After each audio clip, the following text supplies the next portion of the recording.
We've got breaking news. Secret Service Director resigns following the disastrous congressional hearing. Keeping you informed and engaged, now more than ever.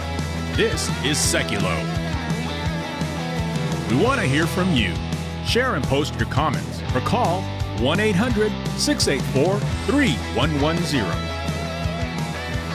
And now your host, Logan Sekulow. Welcome to Sekulow. This is Logan Sekulow. Joining us also Will Haynes, executive producer in studio. Jeff Balaban from ACLJ Jerusalem is going to be joining us a bit later. And of course, we're going to be taking your phone calls at 1-800-684-3110 if you're joining us on all your favorite social media platforms or streamers like YouTube or Rumble. Welcome. We have got a packed show. Of course, the breaking news out is that the Secret Service Director, after the completely disastrous hearing yesterday where essentially she could answer no questions, of course, spends the day now resigning. Of course, that also comes from the breaking news that Kamala Harris, Vice President Harris, has all but, or really has, secured the nomination for president. So subverting democracy a little bit there to become your new candidate for the Democrats. So we're going to break all that down coming up again at 1-800-684-3110. But Will, why don't you give us a little update on this Secret Service news?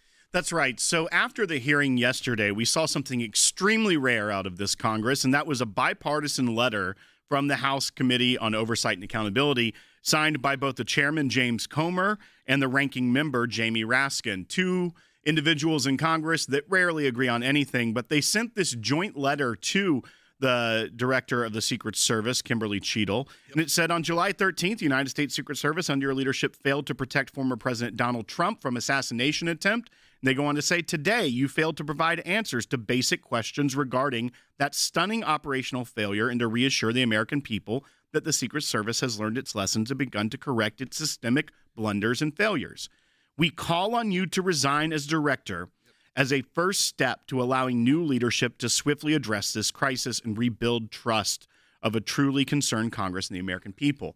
Now, that was kind of the sign that she won't last the week, that there was bipartisan outcry. You saw that within the hearing. There were a few members on the Democrat side that went rogue and made it about other issues, but the vast majority of congressional members in that hearing were very genuinely upset at the failures. And then this morning, we see that she tenured her resignation to the Secret Service. Yeah, there was an email that went out to her staff that said, I take full responsibility for the security lapse. In light of recent events, with a heavy heart, I made the difficult decision to step down as your director. Again, that comes off of the heels of now a Vice President Kamala Harris now being the party nominee, and an influx of money, an influx of celebrity endorsements.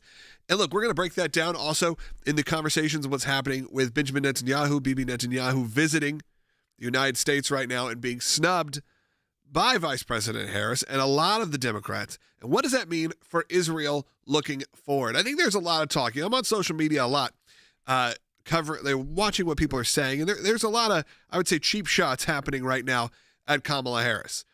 Things that are either offensive or are just belittling, really have nothing to do with the record, just have to do with some personal issues, or even if you think she speaks funny, and she has a funny way of speaking, which, by the way, she does. But let's talk about other people that do, okay? Pretty much every president. That's why Saturday Night Live has been able to do this for so many years. George W. Bush, Barack Obama, Donald Trump, certainly. I mean, these are interesting people who speak very bizarrely and sometimes uncomfortably. But here's the deal. How about we really focus on the horrible record that she has in terms of life, in terms of Israel, in terms of a lot of these big ticket topics that we focus on here at the ACLJ. There is enough there without going low into some personal, feeling. That is not going to win you an election. What's going to win you an election is actually showing that this person should not be the president because of what they have done and what they have said and what their record shows. Stick to that. Right now, though, we are heading towards the last week of our Life and Liberty Drive for the month of July. We need you right now. We have seen the aggressive attacks. We have filed still, by the way, just because the Secret Service Director goes away doesn't mean this case is closed. We filed a FOIA request to the Biden-Harris Secret Service and the DHS to get answers on the security breakdown in the assassination attempt. We can't do this kind of legal work without you. Right now, all donations are doubled. So go to aclj.org right now. We'll be back in just a moment. We just got word that the Secret Service Director, Kim Cheatle, has resigned. An internal email sent by Kim Cheatle to those in the Secret Service announces her resignation. This a day after that she was really a verbal punching bag on Capitol Hill. Director Cheatle has tendered her resignation. Of course, that comes one day after she faced a grilling in front of House lawmakers who demanded answers about the security lapses that led to the assassination attempt of former President Donald Trump on July 13th. Of course, they were frustrated when Cheatle really refused to give any sort of detail about what their investigation so far has turned up as far as the U.S. Secret Service's role in those security lapses. I'm glad she's resigning. I'm glad she's no longer going to be the head of the Secret Service. I wish she had been fired because, I mean, we need to change the culture of that organization. There were so many. This was a catastrophic failure to protect the former president and, quite frankly, also the leading candidate to be the next president. And she had the most abysmal performance that I'd ever seen. And not just my 4 years in Congress, but the most abysmal performance I've ever seen in front of a congressional committee in the 30 years since I've been a nerd watching C-SPAN in my 20s. During yesterday's hearing, one of the members, the Republican members of the committee, actually offered to give up her time during the hearing to have Director Cheatle write her resignation letter, and she politely declined. And at one point, she did say that she still believed that she was the best person for the job during that hearing. But you're right, a bipartisan letter from Congressman Jamie Raskin, a Democrat, and Republican chairman of the House Oversight Committee, James Comer, really tipping the balance here. That bipartisan call for her to step down was really, the writing was on the wall after that. Both Republicans and Democrats come out so quickly and do it in a bipartisan way. They're trying not to make this a political issue, even though politics are involved in the people that are being protected. And it seems as though it just became too much for the director to handle. And at this point, she's made the decision that it's time to step down.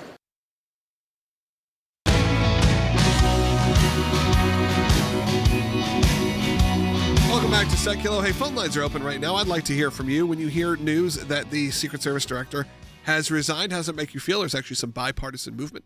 And, of course, that had to come with an assassination attempt on President Trump. Give us a call at 1-800-684-3110. Another breaking news item is that President Joe Biden, will address the nation tomorrow at 8 p.m. Eastern Time.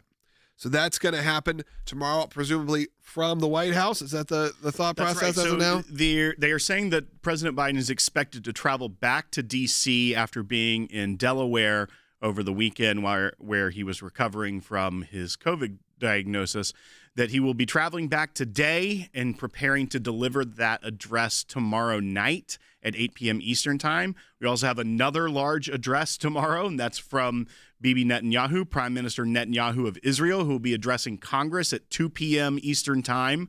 And we are seeing many Democrats that are boycotting that address.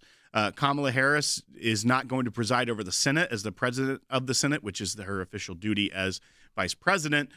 For that address, she will be attending a campaign event in Indianapolis, so snubbing the prime minister there. And they are saying that she's planning on trying to meet with the prime minister later in the week, possibly Thursday. We'll see how that all pans out, if that's just maybe giving a little bit of service to the prime minister since he came all this way. But it is glaring that they are not going to be there in the room for the address to Congress. Yeah, I'd love to hear your thoughts on that as well, because we'll be joined by Jeff Balaban from ACLJ Jerusalem coming up in just a few segments. So I would love him to have your feedback as well when you know they are snubbing Benjamin Netanyahu and they are making a specific, really, boycott of his time in America. He said didn't send anybody to show up and greet him at the airport. These are the kind of things that normally happens for dignitaries and such that come over and do these official visits.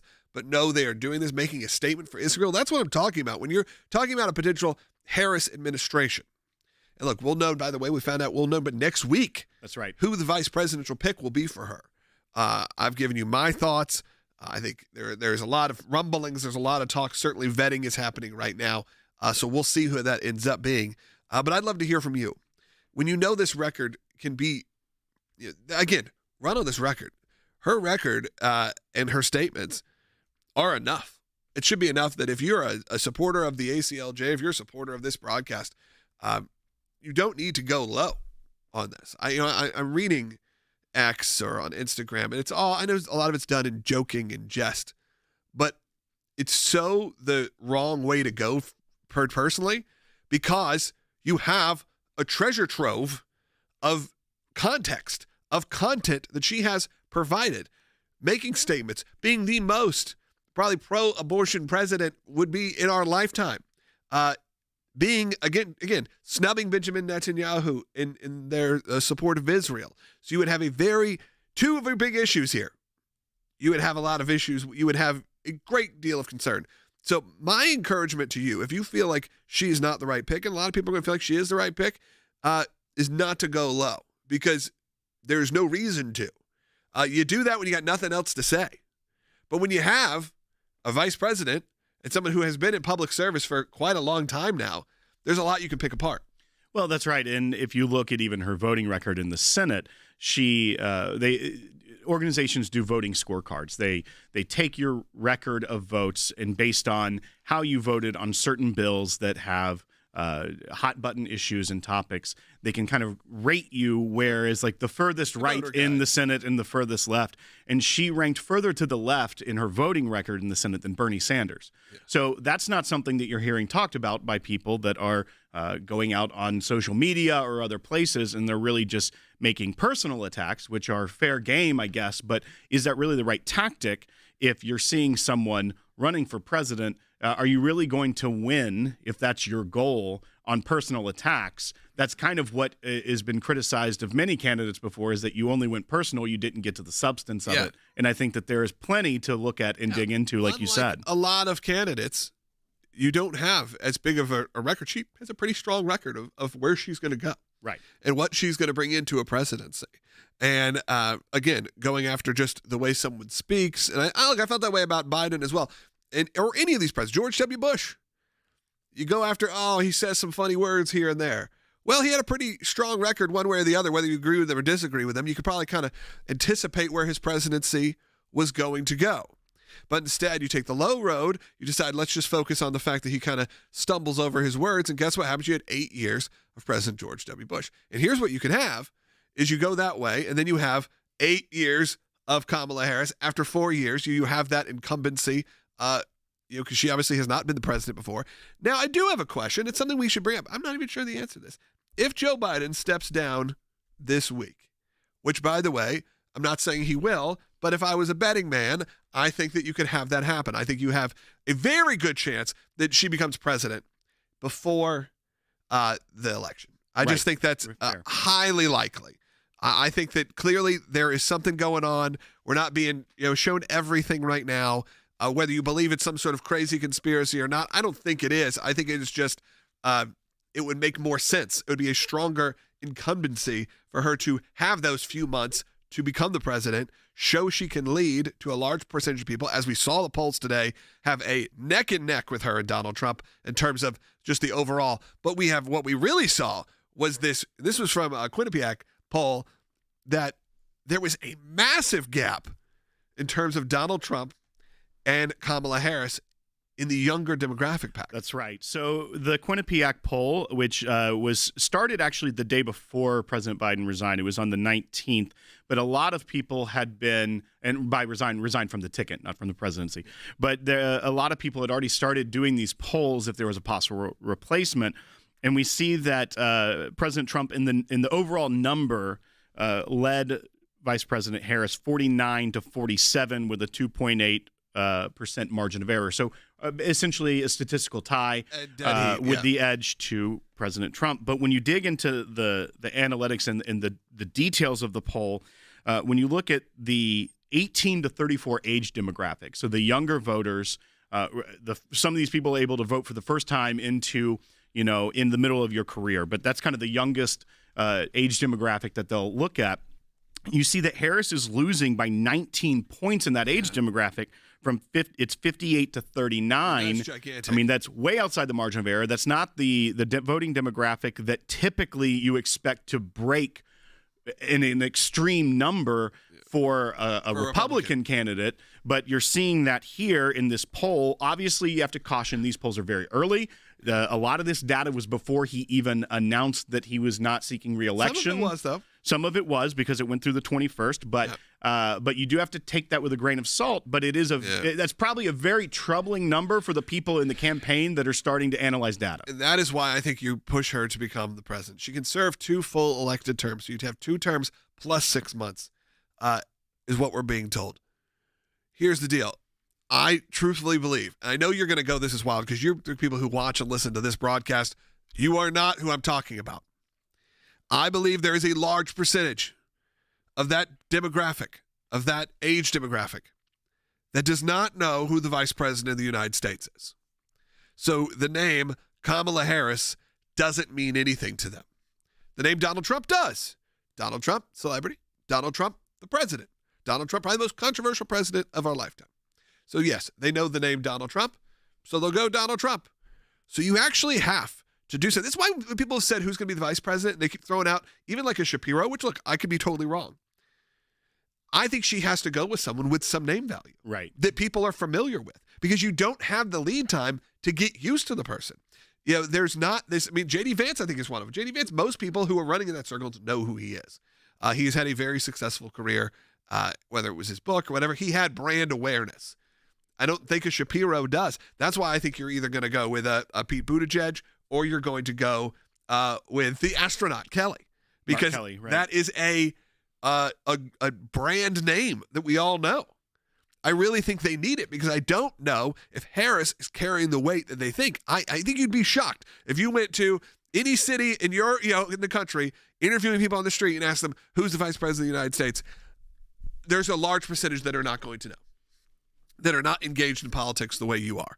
So I think that poll may be reflective of that, which is brand awareness. Goes to your point as well of if the president were to resign before the end of his term, gives Kamala Harris the ability to then be the president, and that's earned media that you can't buy if you're running for president. Yep. All right, hey, phone lines are open at 1-800-684-3110. Again, Jeff Ballabon from ACLJ Jerusalem is going to be joining us later, but I want to take this minute and just encourage you. We are headed towards the end of our July matching drive, our Life and Liberty Drive. All donations are doubled right now. You've heard what we're talking about. Look, the Biden administration has been really tough for all the issues that we hold value to. A Harris administration would likely be worse. Let's just be honest. Okay, at least Joe Biden had some moderate tendencies, even if he was being controlled by the far left. There's no need to be controlled in this administration if this was to happen, and we're going to need your support now more than ever. We only have 1 week left, and your crucial support for us to engage in these vital legal cases and in the media is right now. Go to aclj.org. Look, the news has taken over, so we're a little behind right now in our Life and Liberty Drive. We could use you today. Do it right now. Your donations are effectively doubled. Again, aclj.org, or scan the code on your screen. Overnight, a major boost for Kamala Harris on her first full day in the race. The vice president securing the support of the more than 1,976 delegates she would need to win the Democratic nomination. Delegates from her home state of California sending her over the top. Harris then saying overnight, "I look forward to formally accepting the nomination soon." More than $100 million raised since the president's surprise announcement Sunday. More than 58,000 new volunteers. And she's keeping the team together, asking top aides like campaign chair Jen O'Malley Dillon to stay on, and Michigan Governor Gretchen Whitmer to co-chair the campaign. Vice President Harris has my full support. Former House Speaker Nancy Pelosi saying she has full confidence Harris will lead Democrats to victory. For now, the top 2 Democrats in Congress, Senator Chuck Schumer and Congressman Hakeem Jeffries, withholding their support, waiting to meet with Harris first, but leaving little doubt. Vice President Kamala Harris has excited the community. She's excited the House Democratic Caucus, and she's exciting the country. The vice president definitely has tremendous momentum. She's been working the phones, doing all that's necessary in order to secure this nomination. Harris now kicking off her campaign and rallying her troops. Harris visiting what was the Biden campaign headquarters in Wilmington, Delaware, now ground zero for her campaign for president. Biden himself calling into the meeting while home recovering from COVID. Biden passing the baton to his loyal VP. Today, the vice president heads to Milwaukee for a previously scheduled campaign appearance that now takes on a whole lot more importance because it's our first sense of how she'll be as the candidate on the trail. Another sign that the Harris team thinks they have this locked up, they have now tapped Eric Holder, the former attorney general under President Obama. He and his law firm will now be leading the vetting process for her running mate.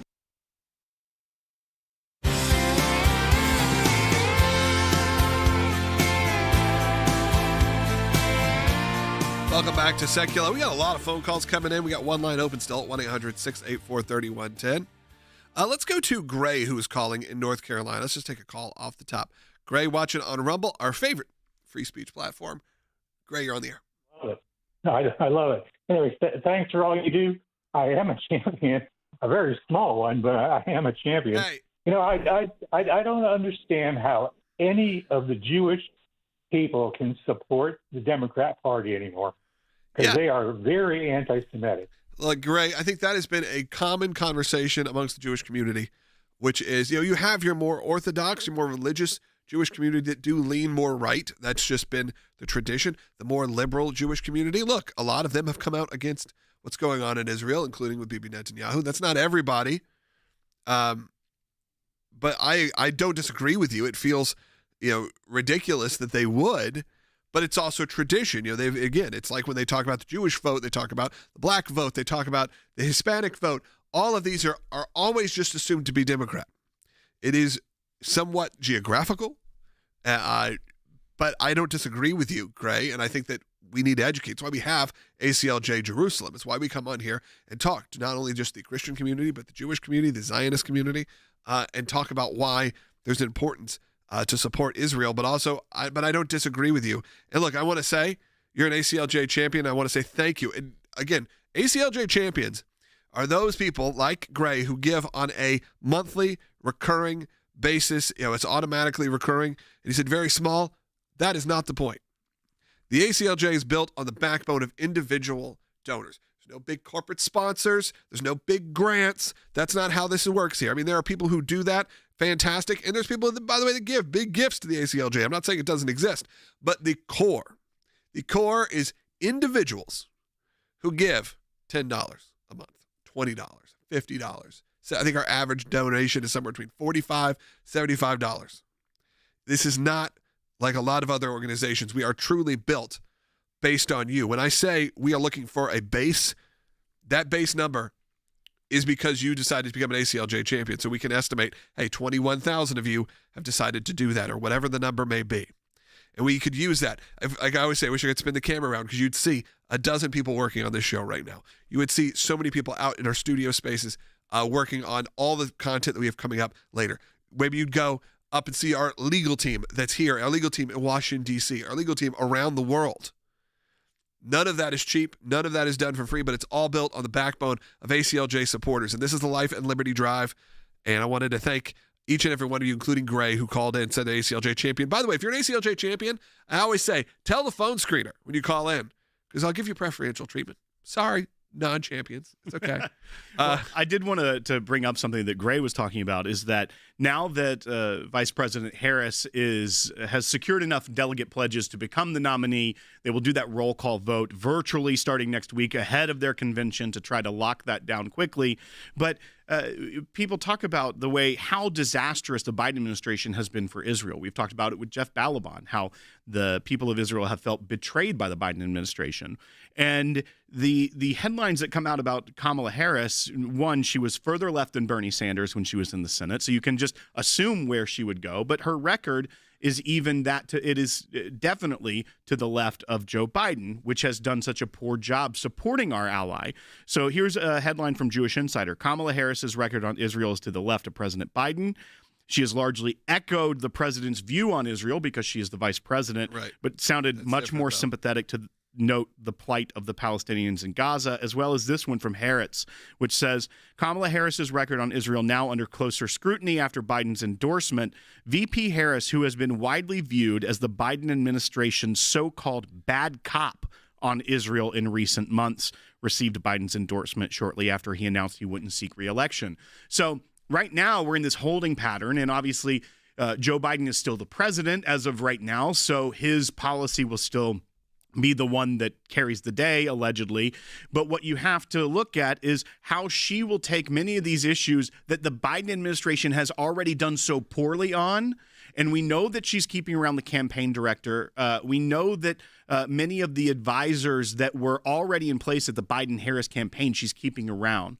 Same staffers. You can assume that a lot of that will carry over into a Harris administration. Yeah. How much worse will it be for our ally Israel, or the issue of life and things like that under a Harris administration? Yeah, there's a call coming in. Kevin, who's listening on the radio in Indiana, on line 1. Let's go to Kevin. It's kind of related. Also, we're being told that we're about to actually see the first appearance of President Biden since isolation with COVID.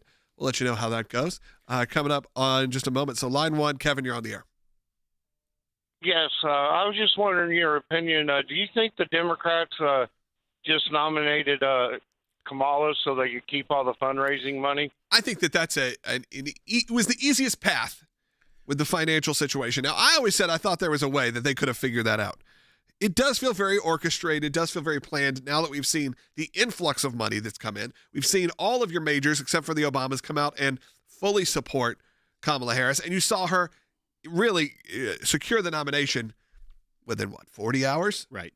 Well, and you have to also look at, yes, I think, Kevin, there is something to that because of the war chest that the Harris campaign had already built up when it was the Biden-Harris campaign.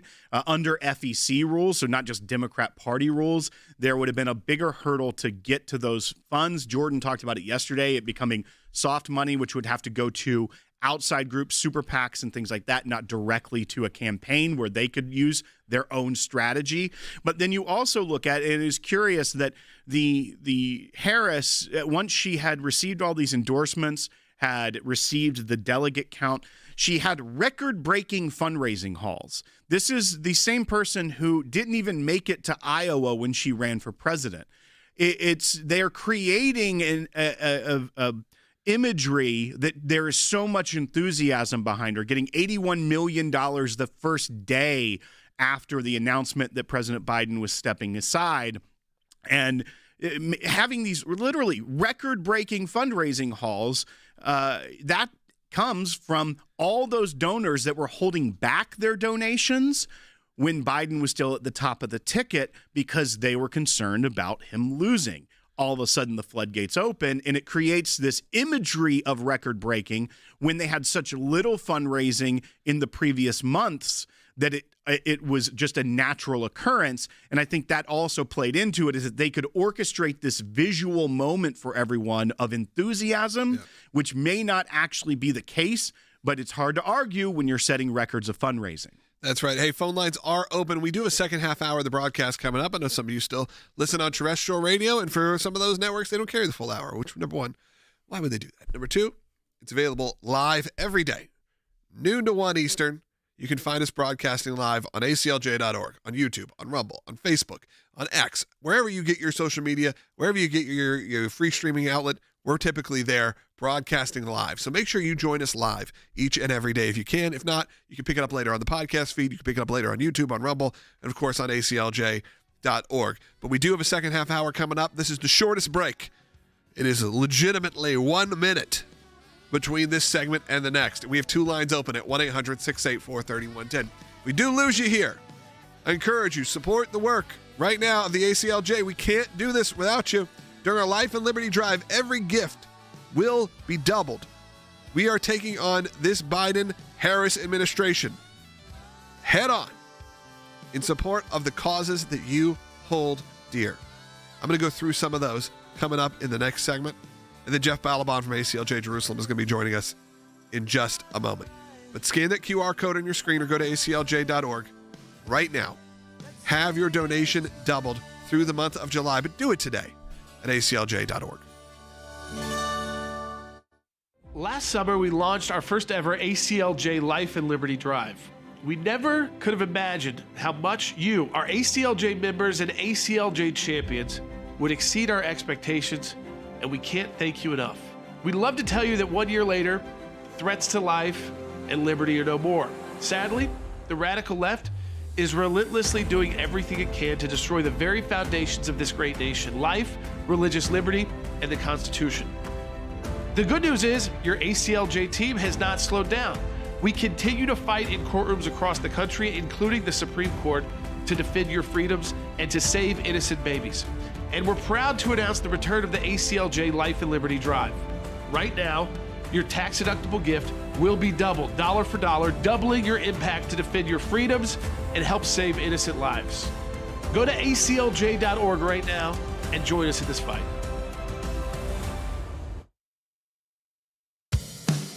Keeping you informed and engaged, now more than ever. This is Sekulow. And now your host, Logan Sekulow. This is Logan Sekulow. Will Haynes joining us as well. Executive producer Jeff Balaban's going to be joining us in the next segment. But right now, we are talking about a couple things. One, the Secret Service director, which we all kind of anticipated somewhat. Kimberly Cheatle resigned this morning, saying essentially, I take full responsibility. I'm out after a disastrous meeting. So if you are seeing that as the headline, we have been discussing that. But also mainly we're talking about, of course, is that Kamala Harris has, number one, secured the nomination. It happened. Number two, is essentially boycotting meeting with Benjamin Netanyahu or anyone affiliated with Israel. Maybe later on she'll meet with him, but she's not going to be proceeding over the speech that he'll be giving. So there's a lot of calls coming in about that. I think we should take that because the next segment we're going to have on Jeff Balaban from ACLJ, Jerusalem. So let's go ahead and take some of these calls. Brenna is calling California. You're on the air. Yes, thank you. I just wanted to comment. I've been a supporter for a lot of years, and I thank you for all you're doing. It's unbelievable to me that Kamala Harris is not going to meet Benjamin Netanyahu. Is there nobody that's going to go meet him? That's just horrible. And I want to clarify, because, look, there's still a chance that a meeting occurs, and I think there's even conversations that a meeting could occur. But the big moment is being boycotted by a lot of Democrats, and she's along with them. That's right. They are reporting that she plans to have a private meeting probably on Thursday with Prime Minister Netanyahu. But the imagery of her being there for the speech to the joint session of Congress, presiding as the president of the Senate for that, it would be a strong moment in a normal world, not the bizarro world we're kind of living in, to be seen as almost presidential in that moment of accepting a world leader, being seen there as he speaks before a joint session of Congress. Instead, she's going to a fundraising event in Indianapolis. And I think there is a little bit of chaos, I'm sure, at the campaign, trying to figure out what's going on. So you can maybe give a little bit of a hesitation there that they got to figure out how to raise money. They got to do all this because now she's at the top of the ticket. I think it's a huge mistake. I think it is definitely playing to the worst elements of your party by not being there for it, and also trying to have your cake and eat it too by saying, well, I'll meet with him on Thursday in private. I just don't want to be seen publicly there at the joint session of Congress. I think that these headlines that say she's to the left of President Biden on the record of Israel, she was the bad cop on Israel within the administration, I think those are all probably accurate and fair, and that's the problem. Is that she's trying to have her cake and eat it too by saying, I'm not going to go because a lot of the congressional Democrats are boycotting. I'm not going to be a leader in this moment and show up.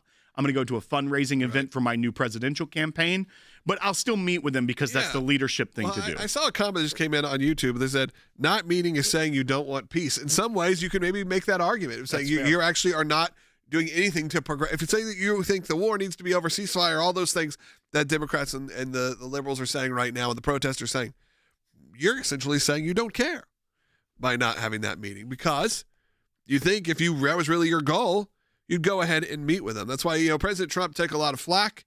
He even brought that up in his speech at the RNC. They took flack with meeting with a lot of people like Kim Jong-un and a lot of these kind of world dictators, horrible people.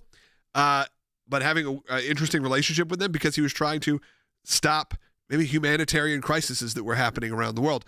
So maybe, if you're Kamala Harris, you want to make that happen. Give us a call. I'd love to hear your thoughts. 1-800-684-3110. 1-800-684-3110.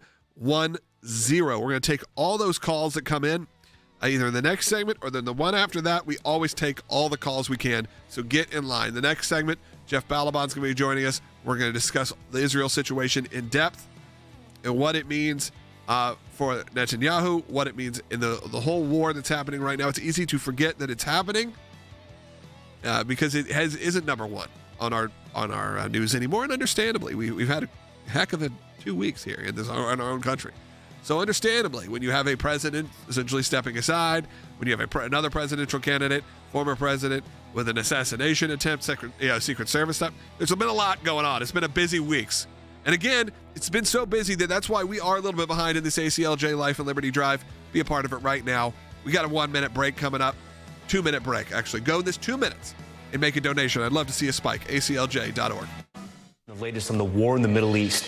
Israeli Prime Minister Benjamin Netanyahu traveling to the U.S. for a high-stakes meeting with top leaders before his address to Congress. As Israeli Prime Minister Benjamin Netanyahu departed for a critical meeting with President Biden, he's headed toward a Washington beset by uncertainty. Netanyahu explained one of his main goals as he heads to Washington.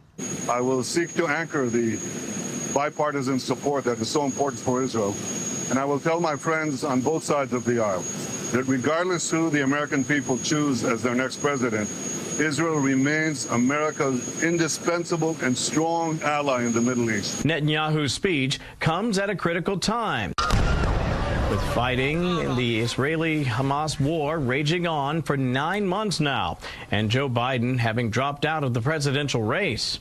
Netanyahu will look to strengthen U.S. support for the conflict as a ceasefire deal remains on shaky ground. NBC News now reporting that in addition to meeting with Biden, Netanyahu has requested a meeting with former President Donald Trump. But according to 2 congressional aides, Senator Ben Cardin of Maryland will preside over his joint address to Congress rather than Vice President Kamala Harris, who's expected to be campaigning. He wants to build support for Israel in Congress, reinforce Israeli-U.S. ties. He's also thinking about a domestic audience. So many Israelis are upset with how the war has gone. They're upset about the hostages. I think he wants to demonstrate that he hasn't destroyed U.S.-Israeli relations, as some of his political critics argue. The rest of the world is also wondering what a Kamala Harris presidency could mean for U.S. foreign policy. It's likely she'll hew to her current boss's positions on most global issues, but on Israel, many observers are expecting her to be at least somewhat more critical of Prime Minister Benjamin Netanyahu.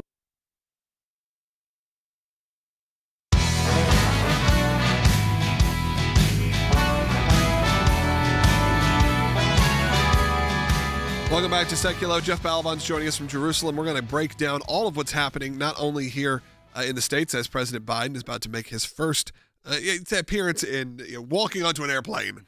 First appearance since stepping down and since being diagnosed with COVID. A lot of mystery has been surrounding that whole situation. We know he's going to be addressing the nation tomorrow night at 8 p.m. Eastern. That broke just a few minutes ago. But, Jeff, obviously, Israel is going to be a hot topic.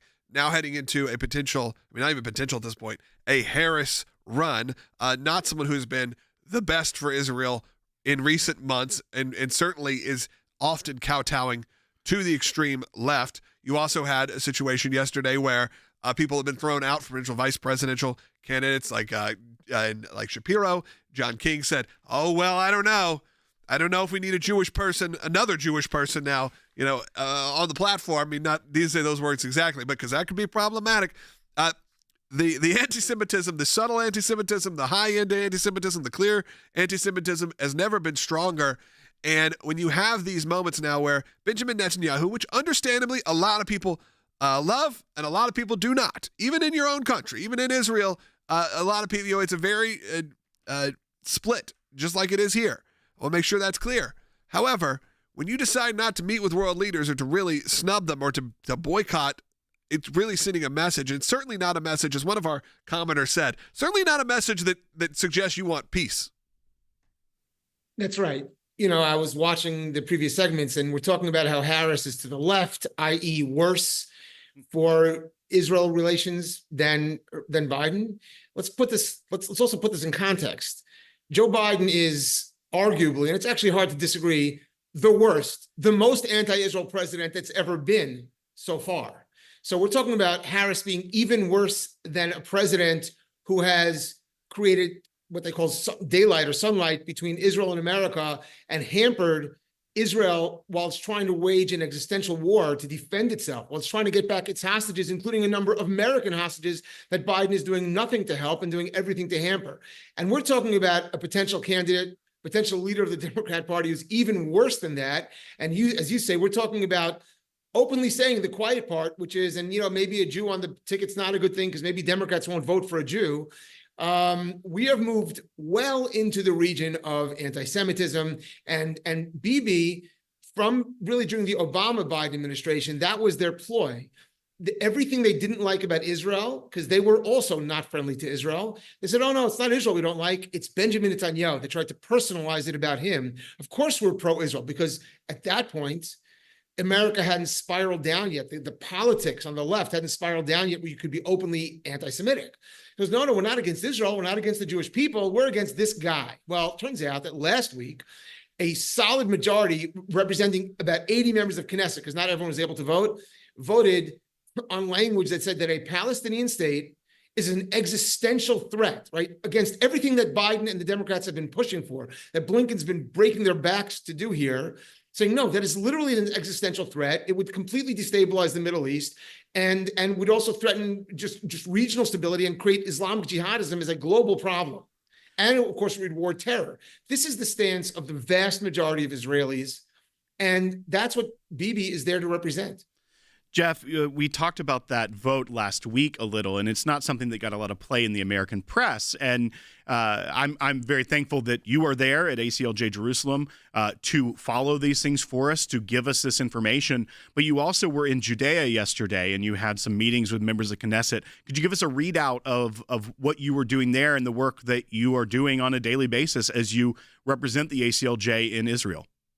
Sure, and I'm very proud to let the Israelis understand that this is not the Israel Center for Law and Justice. It's the American Center for Law and Justice, and I'm there as an American representing the views and also trying to understand and bring back to America and bring back here the views of what's going on in Israel. So yesterday, there are two different things. Yesterday, I spent the day in Judea, touring around and getting security briefings. And today I spent the afternoon in Knesset. Yesterday's security briefings were fascinating because these are communities in what the world calls the West Bank, but in fact was known for thousands of years as Judea and Samaria. And it's the biblical heartland. And we're in the biblical sites. For example, we were on the hilltop standing where the prophet Amos prophesied, which of course the world says that doesn't belong to them. That doesn't belong to Israel or the Jews. That belongs to the Arabs and the Palestinians who weren't there for thousands of years when the Jews were there. We use, the companies have been using these towns have been using a lot of Arab labor. Well, now, because Biden has funded up Arab terror again through the Palestinian Authority, forget Hamas, it's become impossible. It's a daily threat. And so those Arab workers are out of a job. It's bad for everybody. It's bad for the economy, but they have to protect themselves because they've been radicalized thanks to an America that supports terror. That was yesterday. And obviously there's a lot more of that, but yesterday was touring around and seeing it. Jeff, today was at the Knesset. Yeah, go ahead. Sorry. No. Continue, please. Yeah, today was at the Knesset where there was a session which we were invited to, and it was a roundtable discussion, members of Knesset, members of the military, and members of affected communities about the path forward. And it was based on the fact that now Israel, thanks to this vote, is making clear what's been known here in Israel for decades. The other side, the Palestinian side, absolutely has no interest in coexistence or peace. They only want one thing, which is total genocide and a total eradication of the state of Israel and every Jew on earth. And so now that they have voted on this publicly, they're basically making a plea to the world and a plea specifically to America, their greatest friend and ally, and specifically to the kind of audience that's listening to us, Christian America. And that was much of the conversation that supports Israel and supports the Jewish people and is very much against the idea of global jihad, and saying we need to let them understand, and this is what I'm listening to them talk about this, how can we let America understand that we all know there can never be a Palestinian state? It's impossible. And this is what we're talking about, what Americans really want to hear, because there are a lot of people in between who break through the truth with their own stories. This was about the truth between the American people and the people of Israel. Yeah, absolutely, Jeff. I want to take a phone call because this is, I think, not sitting well with people around this country right now, what's going on with Benjamin Netanyahu and his visit. And if you want to give us a call, by the way, we're going to take as many calls as we can in the next segment. This will free up a line. There'll be a couple open, 1-800-684-3110. Let's go to Diane, who's calling in California. Diane, you're on the air. Hi, this is Diane, and my major concern is that Vice President Harris has had a less than stellar experience the last couple of years relating to international situations, and not seeing Netanyahu today, not welcoming him as world leaders are usually welcomed, is underlining the fact that she's continuing to promote her pattern of failure. Yeah, and I think, again, with her stance on Israel, it becomes a little clear. You know, Jeff, I actually thought that was interesting that unlike a lot of candidates, if we'd be kind of having to dissect where they stand, in this situation, because Israel has become such a hot topic, specifically on the left, over the last year, we kind of know where they stand, and we know how they're going to do on the issues that ACLJ supporters find near and dear. That's right. And, you know, Logan, this threat is not just here where I am on the ground in Israel. I have to tell you, the other thing that comes up everywhere I go, I'm talking about people who live in Judea, in Samaria, in what the world thinks of as incredibly hostile territory, dangerous territory.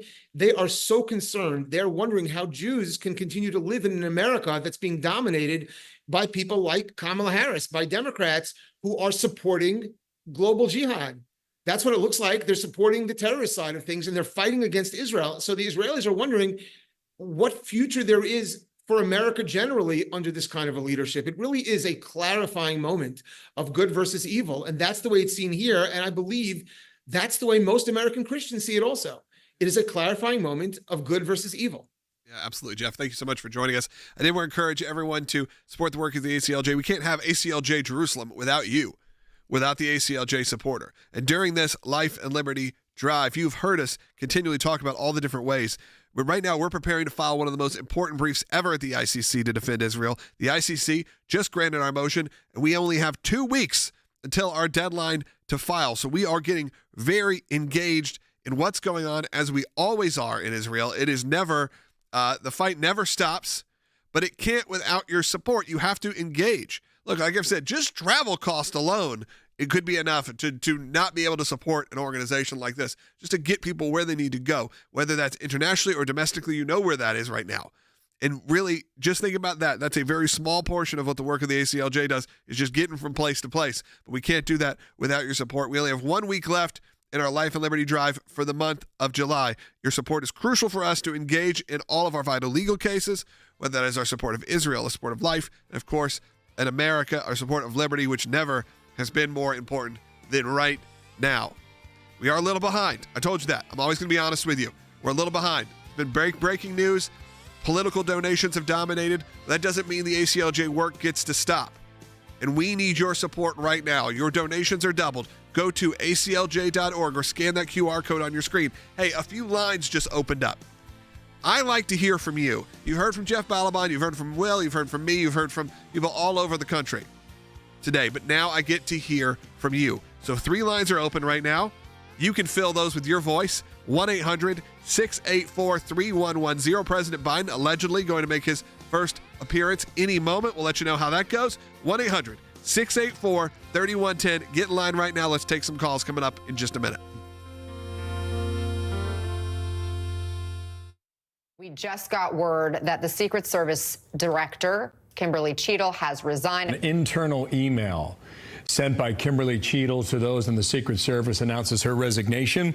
This a day after that she was really a verbal punching bag on Capitol Hill. Director Cheatle has tendered her resignation to lawmakers who demanded answers about the security lapses that led to the assassination attempt of former President Donald Trump on July 13th. Of course, they were frustrated when Cheatle really refused to give any sort of detail about what their investigation so far has turned up as far as the U.S. Secret Service's role in those security lapses. I'm glad she's resigning. I'm glad she's no longer going to be the head of the Secret Service. I wish she had been fired because, I mean, we need to change the culture of that organization. There were so many. This was a catastrophic failure to protect the former president and, quite frankly, also the leading candidate to be the next president.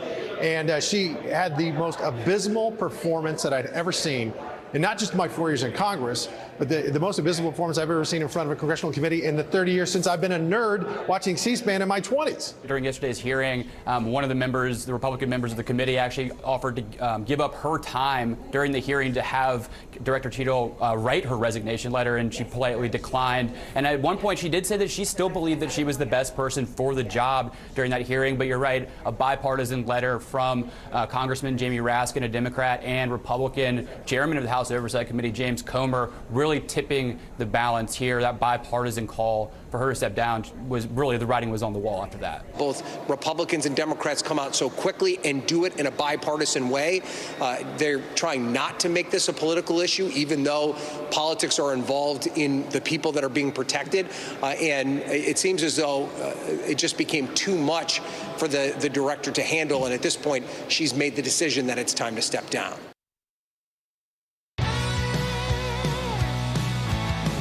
Welcome back to Sekulow. We're going to be taking your calls here in just a moment. Look, I've been looking at YouTube comments.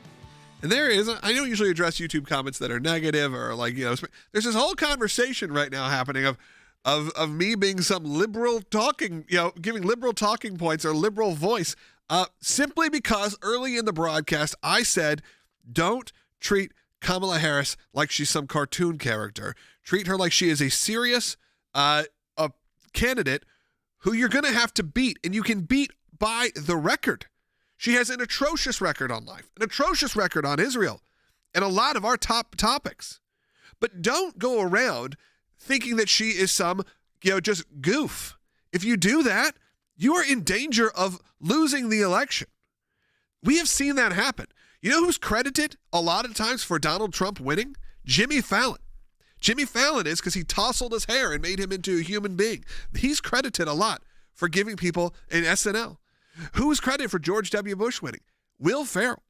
Will Ferrell's version of George W. Bush, because you took his little quirks and you made them endearing to an American people, which is filled with people who are not perfect, who are filled with non-celebrities, who say weird things and say funny things. But guess what you actually have with a Harris ticket? A record of atrocious rulings, of thoughts, of her time locking people up. That is how you run and you win. If you focus and you make it just a joke, she speaks funny, or maybe you pull off something that is, maybe you think is lightly racist or sexist, that is not how you're going to win, nor should be, by the way. It's disgusting. But I wanted to clarify that. I saw comments coming in saying that you have heard my thoughts on life for the last 30 years. You've heard my thoughts on Israel, specifically in the last couple years. And you think, as I'm saying, take someone seriously, someone who has made their way, by the way, up to being vice president of the United States and has had a long career, to take them seriously? This is not a joke. Also, you have a team of people. Remember, you have a team of people who are going to surround her and make it the best possible version of her. So don't take it lightly. That's all I'm saying. If you run into this thinking you're just going to have a landslide victory, remember, a landslide victory in 2024 could be a couple percentage points. I'm not saying that she's popular. Certainly right now she is not popular. But we got a long time. And be careful. And if you're concerned about shenanigans from the Democrat Party, you can't only rely on silly videos and clips to try to win an election, because that's falling for a trap that they want you to. They don't want you to be exposing a horrific record on things that conservatives hold dear. They want you to be more concerned about that video where she really liked Venn diagrams, or really loved school buses, or her what your future can be unburdened by what has been. They want you to fixate on that. Funny. And I'm not saying they're not funny. And they are funny to share. Yesterday we talked about the national champions, which are the champions of the nation, which are the national champions. Like, yes, I get that stuff is funny. They are quirks. We should discuss them. We should have some fun with them. Absolutely. But that's not necessary to be the only thing you say. Let's take some phone calls. Let's go to Angela, because she's ACLJ champion. She gets up early. Angela, you're on the air in Texas. Hi. Thank you for taking my call. I told the phone screener my biggest point was that I think that the Trump campaign needs to focus on accomplishments that they've had. Yep.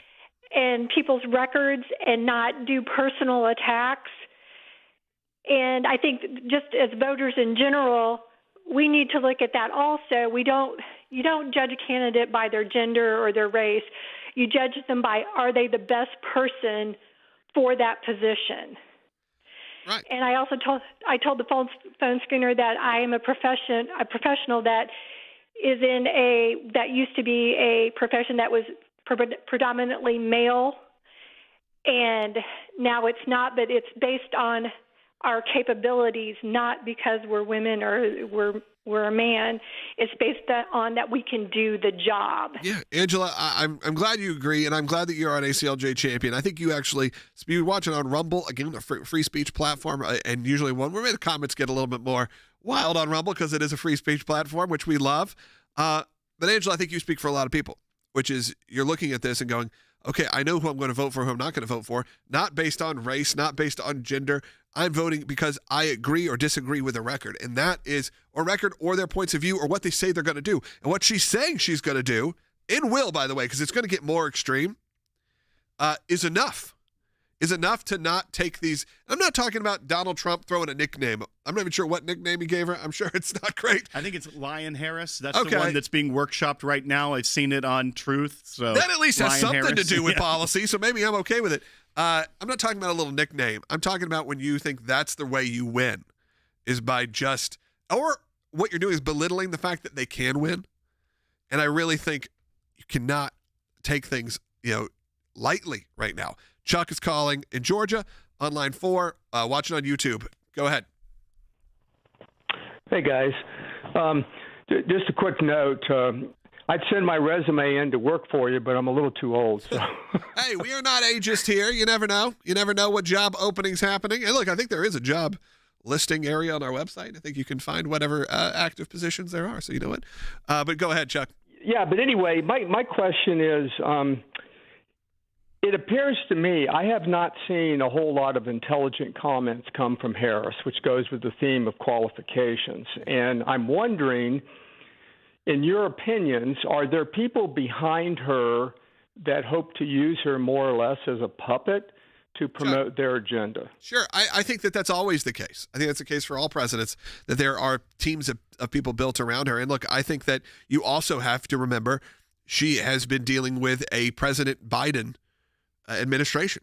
And she has had, we haven't really seen, other than in the debates, which you got to give it to our friend and colleague, Tulsi Gabbard, who really destroyed Kamala Harris's run for presidency. We can find that clip for another show. I'm sure next time we have Tulsi on. That she's not great in debates. You're right.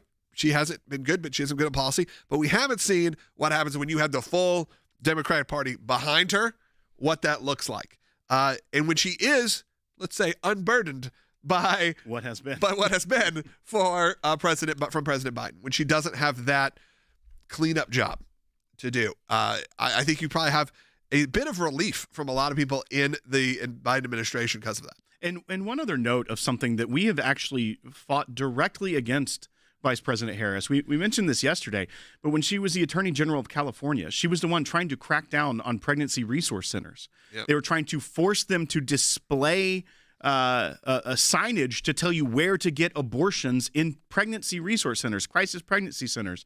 And we had to take that on and fight back against Kamala Harris as Attorney General, as she was defending the state wanting to push that. Yeah. So we fought this record. We know where she's been, and that wasn't her being a puppet. That was her being the top law enforcement agent of a state, the largest state in the country. State. Hey, unfortunately, Earl, we're not going to be able to get to you today, so maybe tell him you can call in tomorrow. We'll get him up earlier in the broadcast. We appreciate it. Thank you for supporting the work of the ACLJ. Thank you for watching and listening today. Hope we gave you a little more information. Hope we inspired. Hopefully you got a lot going on. And right now, I'm going to take this last 30 seconds to tell you to support the work of the ACLJ. Because without that support, we can't keep going. It's the Life and Liberty Drive. It's wrapping up right this week. We need you right now. For the end of the month, make your donations, and all of them will be doubled. You become an ACLJ champion, too. Of course, you get preferential treatment, which is great if you want to call in. That's from me, by the way. I can't say every host will do that, but from me.